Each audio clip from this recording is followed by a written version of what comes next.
como tú lo sé.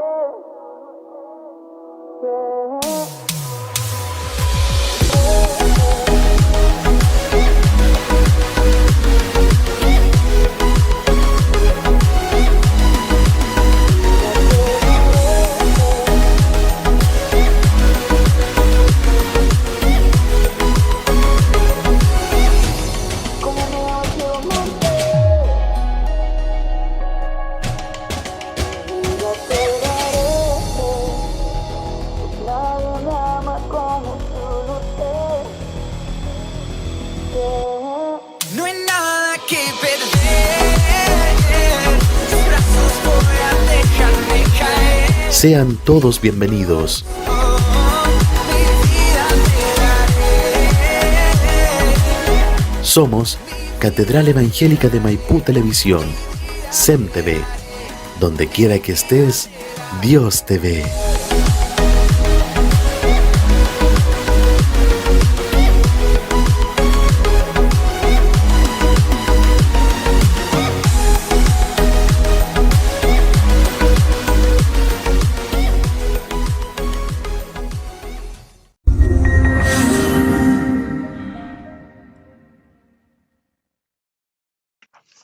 Buenas tardes, amados hermanos.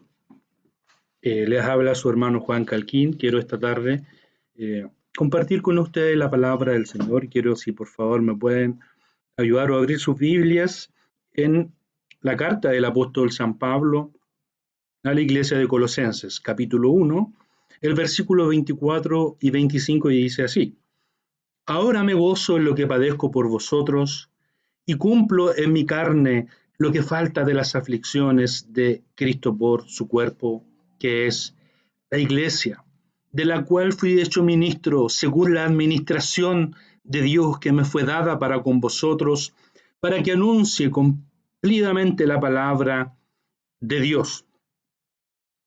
Cristo declaró a sus discípulos antes de ir del partir, Él les anunció que ellos tendrían aflicciones, que ellos iban a sufrir.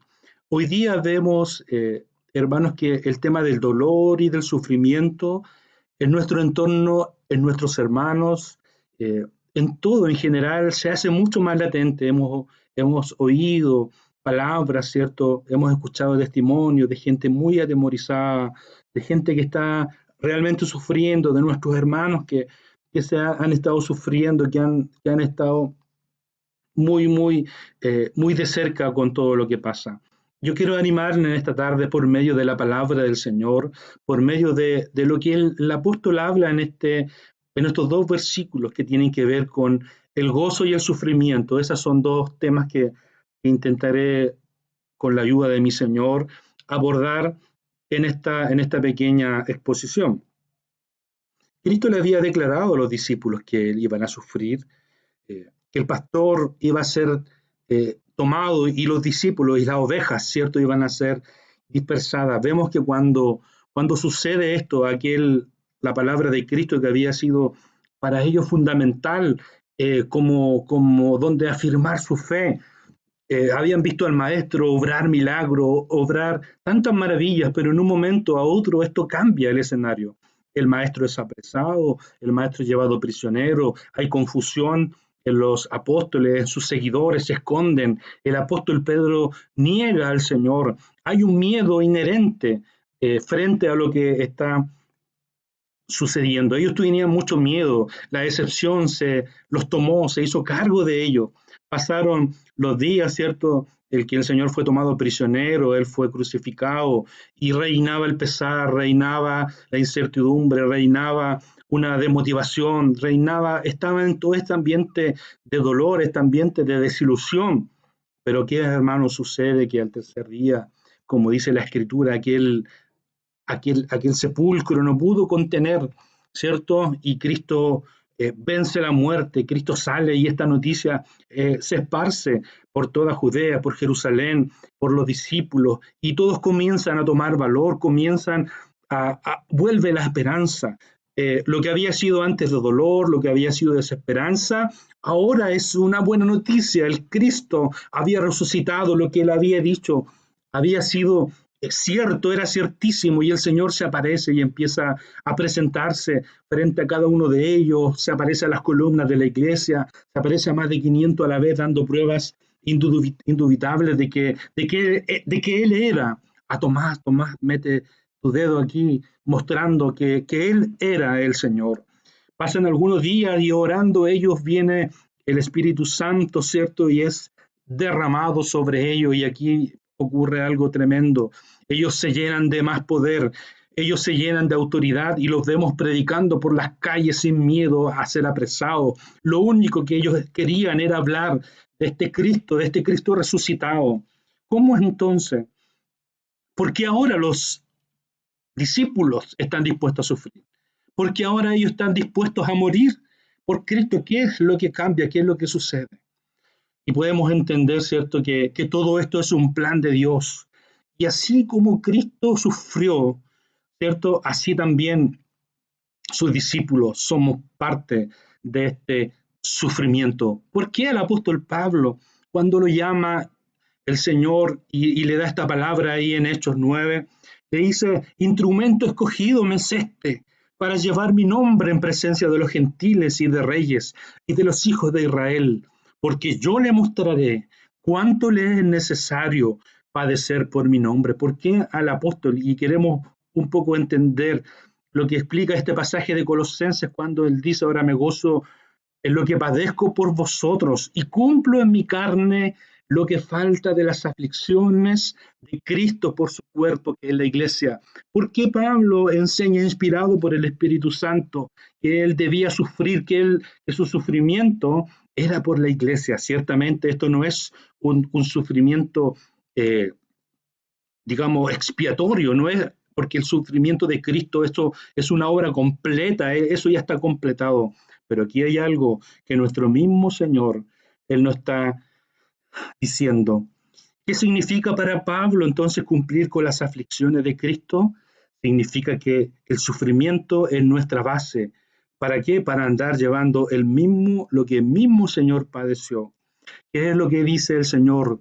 Toma tu cruz. Si alguno quiere venir en pos de mí, toma su cruz y sígame. No la cruz del problema diario, no la cruz de algún pesar, sino que la cruz del ministerio, de llevar adelante esta obra. Si alguno quiere venir en pos de mí, debe saber que va a sufrir, debe saber que lo van a abandonar, que lo van a desechar. Si yo sufrí, Él lo dice, mis seguidores también lo iban a hacer. Tomar la cruz significa entonces seguir a Cristo, unirse en el camino al Calvario, con el propósito de morir y de sufrir por el Maestro. Pablo no solo lleva un mensaje, amados hermanos, sino que sufre. ¿Para qué? Para que los demás que no habían visto el sufrimiento de Cristo, también ellos puedan ver los sufrimientos de Cristo a través de los sufrimientos del apóstol Pablo.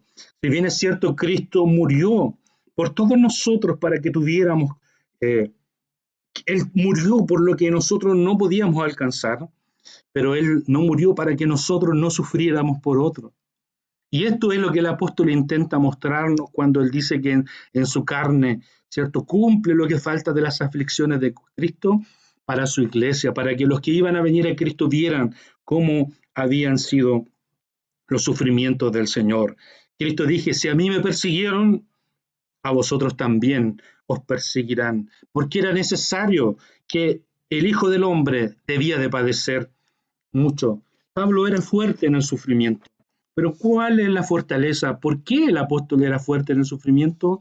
Era porque el poder de Cristo rebosaba sobre él. El apóstol en varias ocasiones, él quería que el Señor quitara el aguijón que él tenía en su vida. Pero ¿qué es lo que le dice el Señor? Bástate mi gracia, porque el poder se perfecciona en la debilidad. Y esto es cuando Pablo era débil, entonces era fuerte. La fuerza de Pablo para poder sostenerse en esta adversidad, en este sufrimiento, en este dolor, era porque las fuerzas venían dadas por el Espíritu Santo. Nosotros también, hermanos, también debemos aprender del sufrimiento. Necesitamos aprender que vamos a sufrir también por otros. Cristo sufrió por todo, eso no hay cambio, pero no implica que sus seguidores también iban a sufrir. La pregunta es: ¿por qué Dios permite el sufrimiento? quiero abordar algunas respuestas a esto. ¿Por qué Dios permite el sufrimiento? Porque este sufrimiento produce santidad en nosotros. Este sufrimiento produce una fe. El autor a los Hebreos, cuando habla de Cristo, dice que Cristo aprendió la obediencia, siendo que Cristo nunca pecó, no hubo ningún mal, ningún pecado en él. Pero para nosotros la obediencia es la manera de probarnos y de purificarnos del mundo. Este mundo, cierto, que nos separa también en muchas ocasiones, nos separa de lo elemental, de nuestra fe. A través de la obediencia hay pureza. A través del sufrimiento hay pureza, porque nos separa. ¿Y qué implica separarse del mundo? Es porque nuestras esperanzas, la solución a nuestros problemas solo se encuentran en Dios. El sufrimiento también permite que nosotros, amados, podamos desarrollar la compasión de Dios dentro de nuestras vidas. Los verdaderos siervos de Dios aprenden a ser compasivos. Dios, hermano, Dios anhela y Dios desea que nosotros confiamos en Él. Cuando nosotros no podemos sostenernos por nosotros mismos, cuando la fuerza no alcanza, queridos hermanos, cuando el dolor se aprisiona y nos encierra, entonces ahí, en ese momento cuando nada nos consuela, cuando no hay palabras que nos alegren, no hay palabras que nos hagan salir del hoyo en que estamos. Entonces, momento cuando el poder de Dios viene sobre nuestras vidas, porque cuando somos débiles, entonces somos fuertes, como decía el apóstol. Este es el poder que Él permite para desarrollar en medio de nuestra angustia. Otro elemento, el sufrimiento hace que la gloria del futuro brille en el presente. ¿Qué es esto? El apóstol dice, me glorío, lo dice así, me glorío en lo que padezco por vosotros. ¿Cómo puede ser que él vea una gloria en medio del sufrimiento? Y es porque el apóstol ahí lo dice, ¿cierto? En 2 Corintios 4 dice, porque esta leve tribulación momentánea produce en nosotros un cada vez más excelente y eterno peso de gloria. Esta debilidad o esta angustia en el tiempo presente está produciendo una gloria, pero tal vez no una gloria en el presente, sino que una gloria en el futuro. Y dice, no mirando nosotros las cosas que se ven, las cosas físicas, sino las que no se ven, pues las cosas que se ven son temporales, pero las que no se ven son eternas. La gloria supera infinitamente el sufrimiento. Hermanos, la pena, el dolor, la angustia, todo esto va a ser parte de nuestro andar y de nuestro caminar. Pero un día esto acabará. Se acabará el dolor, se acabará la pena, se acabará el llanto, pero hay algo que es eterno y que está con nosotros, y es que la gracia de Cristo, esa gracia de Cristo es eterna, no se acaba, no se va a acabar, se acabará todo el resto, se va a acabar la pena, la tristeza, nuestras lágrimas, pero la gracia eterna siempre estará con nosotros. Esto es lo que el apóstol tiene en vista cuando él habla de la gloria. Él está mirando hacia adelante. No podemos comparar lo temporal, lo físico. No podemos comparar una finitud en términos de vida con vivir eternamente con Él. Y lo dice, pues tengo por cierto que las aflicciones del tiempo presente no son comparables con la gloria venidera que en nosotros ha de manifestarse. Eso es lo que habla de gloria, de sufrimiento. Por eso él ve no lo temporal, él ve lo eterno. Él no ve la cosa física, lo que nosotros hoy día estamos viendo, sino que realmente ve vivir una vida entera con el Señor, adorando y alabando su nombre. Es algo que a él lo motiva y que lo ayuda a superar toda la angustia presente, mirar la cruz y mirar el futuro, mirar que un día estaremos con nuestro Dios y que Él enjugará nuestras lágrimas y que Él será nuestro Dios y que Él habitará con nosotros. Eso es tremendo, hermano. Yo le invito a abrazar esta fe. Otro, ¿qué más produce? ¿Por qué Dios permite el sufrimiento? Porque es un precio. ¿Es un precio para qué? Para llamar la atención a otros, para invitar a otros a que se sumen. Pablo, estando prisionero en Roma, escribió a los filipenses y dice, la mayoría, cierto, de nuestros hermanos, sabiendo de mis prisiones, cada vez más se atreven más a hablar de la palabra del Señor. el sufrimiento de Pablo de ver sus hermanos que estaba prisionero, lejos de detener la predicación del Evangelio, los hermanos en Filipo estaban tomando ánimo, ánimo del dolor, ánimo de sus palabras y se estaban atreviendo a hablar cada vez más de la palabra del Señor.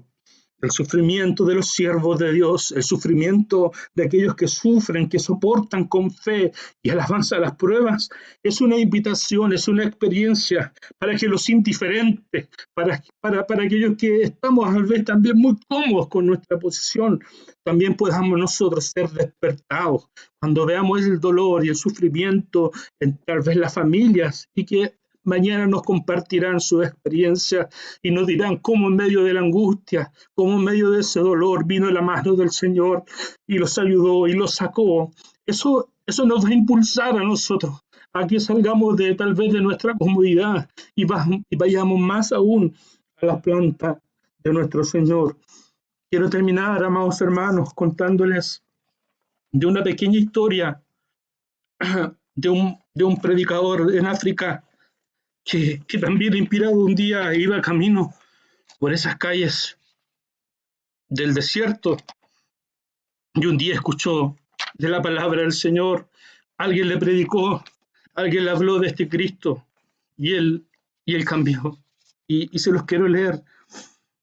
Joseph comenzó entonces, una vez que él predicó y que él recibió a Cristo como su Señor, Joseph comenzó tocando puerta en puerta, diciéndole a todos que había conocido acerca de la cruz de Cristo y la salvación que ésta ofrecía, en espera de que el rostro de la gente se iluminara, de manera que el suyo había sido iluminado. Por su asombro, no solo a lugareños no les importó el mensaje, sino que además se violentaron, lo agarraron y lo dejaron caer tendido en tierra, mientras las mujeres lo golpeaban con hembras del hambre de púas. También Joseph fue arrastrado fuera del pueblo, abandonado, para morir solo en la maleza. Joseph de alguna manera se las arregló para arrastrarse hasta un bebedero y allí, después de pasar días consciente e inconsciente, tuvo fuerzas suficientes para levantarse.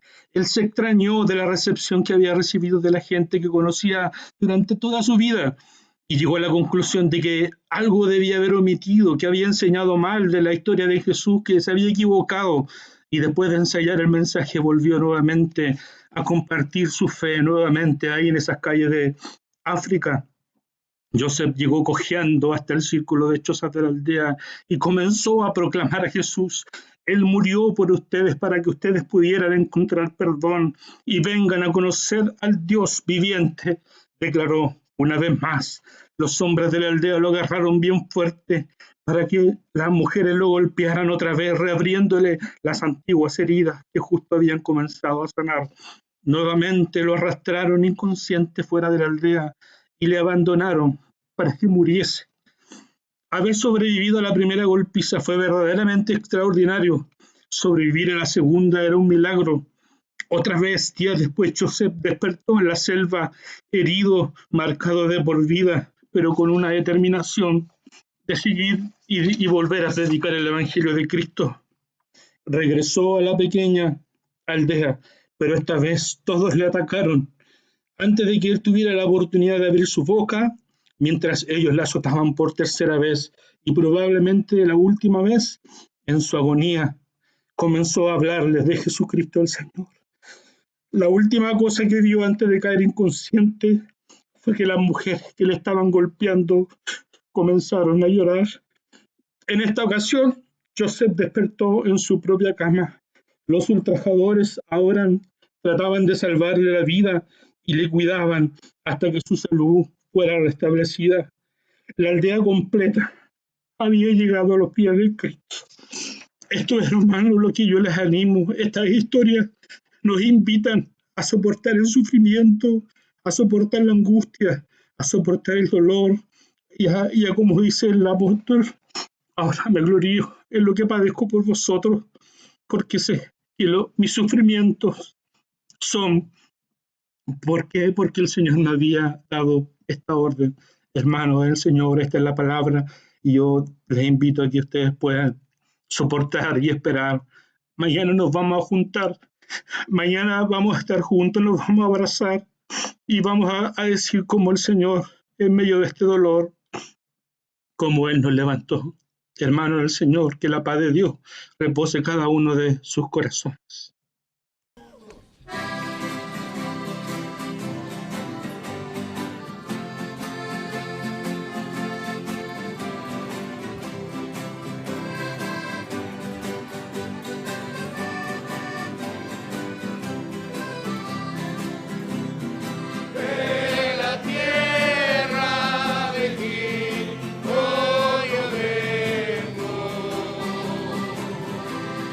Desde allá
todos juntos damos glorias al Señor. Gloria a Dios, gloria a Dios, gloria a Dios para siempre.